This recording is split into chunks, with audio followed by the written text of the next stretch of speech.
Assalamualaikum warahmatullahi wabarakatuh. Yang terhormat kepada Ibu Kirana, SPMSI, selaku dosen mata kuliah Fisiologi dan Teknologi Produksi Benih dan teman-teman yang saya banggakan. Perkenalkan, nama saya Sutarsi dengan NIM 44422100114 dari kelas C. Pada presentasi kali ini, saya akan menjelaskan mengenai viabilitas dan vigor benih sawi hijau. Viabilitas dan vigor benih. Viabilitas benih bermutu tinggi dapat dicirikan dari viabilitas dan vigoritas yang tinggi. Sebagian besar, ahli teknologi benih mengartikan viabilitas sebagai kemampuan benih untuk berkecambah dan menghasilkan kecambah secara normal. Viabilitas benih adalah daya hidup benih yang dapat ditunjukkan melalui gejala metabolisme dengan gejala pertumbuhan. Selain itu, daya kecambah juga merupakan tolak ukur parameter viabilitas potensial benih. Sedangkan untuk vigor benih yaitu kemampuan benih untuk tumbuh normal dalam keadaan lapang suboptimum.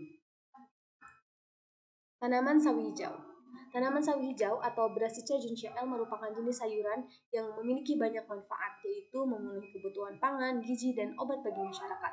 Tanaman sawi hijau juga bisa ditanam di daerah dataran tinggi maupun dataran rendah. Selain itu, tanaman sawi hijau memiliki keasaman tanah yang baik untuk pertumbuhan, yaitu pH 6-7. Nah, untuk jurnal yang pertama yaitu mengenai lama perendaman benih sawi hijau Brassica raphapharpara sinensis dalam larutan mikroorganisme lokal bonggol pisang kepok Musa paradisia CL terhadap viabilitas benih. Untuk latar belakangnya yaitu peningkatan kualitas benih menjadi salah satu hal penting yang harus dilakukan guna meningkatkan produksi dan produktivitas tanaman yang dibudidayakan.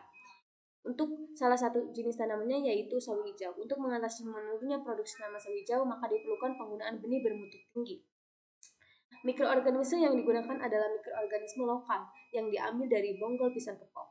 Nah, bonggol pisang kepok ini mengandung 7 mikroorganisme yang sangat berguna bagi tanaman, yaitu Azospirillum, Azobacter, Bacillus aeromonas, Aspergillus, mikroba pelarut fosfat, dan terakhir mikroba selulotik.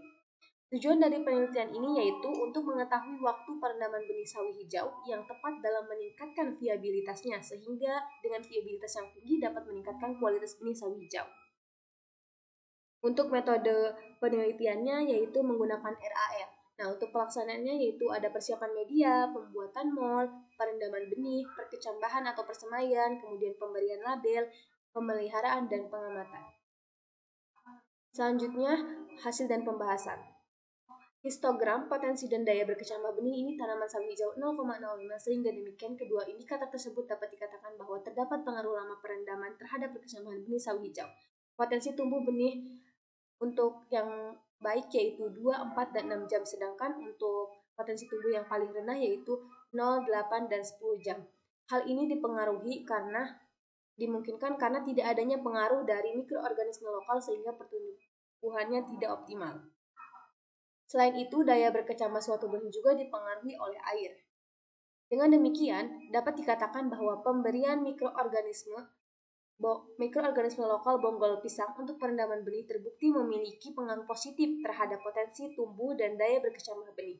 Selain itu, dapat juga merangsang pertumbuhan larutan mikroorganisme lokal bonggol pisang juga dapat membuat tanaman toleran terhadap penyakit.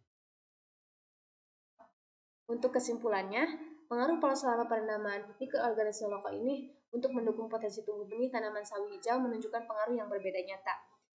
Nah, untuk pengaruh lama perendaman juga yang baik itu 2, 4, dan 6 jam. Namun disarankan untuk perendaman selama 6 jam. Judul yang kedua yaitu pengaruh lama perendaman dan aplikasi agen hayati Bacillus subtilis dan Pseudomonas fluorescens terhadap pertumbuhan benih tanaman sawi hijau Brassica juncea L.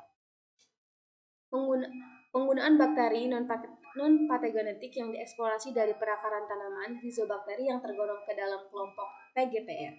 Penelitian ini bertujuan untuk memanfaatkan PGPR Bacillus subtilis dan Pseudomonas fluorescens terhadap pertumbuhan benih tanaman sawi hijau. Metode yang digunakan yaitu RAL, analisis data yaitu menggunakan ANOVA. Hasil dan pembahasan. Hasil penelitian menunjukkan adanya interaksi nyata antara jenis bakteri PGPR dan lama perendaman benih terhadap variabel pertumbuhan yang terdiri dari tinggi tanaman, jumlah daun, dan berat basah.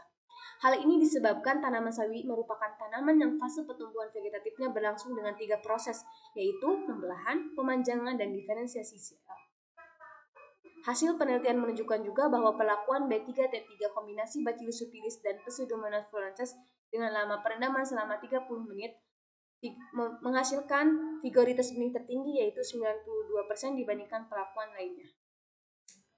Untuk kesimpulannya yaitu perlakuan agen hayati kombinasi Bacillus subtilis dan Pseudomonas flourensis dengan lama perendaman selama 30 menit dengan vigoritas benih tertinggi yaitu 92% dibandingkan perlakuan lainnya. Kemudian untuk judul yang ketiga yaitu pengaruh alat kimia Exragulma Pilea microphylla terhadap kandungan superoksida dan perkecambahan sawi hijau Brassica ravifera chinensis. Sawi hijau merupakan salah satu sayuran yang banyak dikonsumsi masyarakat. Namun, produksinya sering menurun akibat gangguan gulma. Di antaranya adalah gulma Pilea microphylla.